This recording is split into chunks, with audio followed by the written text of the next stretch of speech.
கரூர் தேர்வீதி அருள்மிகு ஸ்ரீ விஸ்வகர்மா சித்தி விநாயகர் ஆலயத்தில் துர்க்கை அம்மனுக்கு நவராத்திரி 2ஆம் நாளை முன்னிட்டு அகிலாண்டேஸ்வரி அலங்காரத்தில் பக்தர்களுக்கு சுவாமி காட்சியளித்தார்.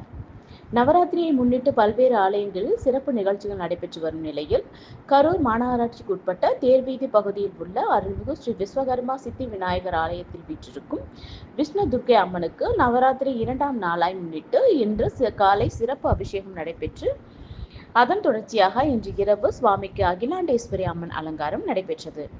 பின்னர் ஆலயத்தின் சிவாச்சாரியார் உதிரி பூக்களால் நாமாவளிகள் கூறிய பிறகு சுவாமிக்கு தூப தீபங்கள் காட்டப்பட்டு நெய்வேத்தியம் சமர்ப்பிக்கப்பட்டு பஞ்ச கற்பூர ஆரத்தியுடன் மகா தீப ஆராதனை நடைபெற்றது.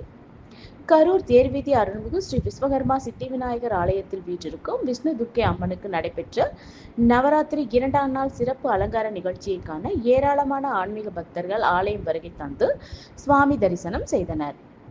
நிகழ்ச்சியின் ஏற்பாட்டை ஆலய நிர்வாகிகள் மற்றும் ஆலய சிவாச்சாரியார் சிறப்பான முறையில் செய்திருந்தனர்.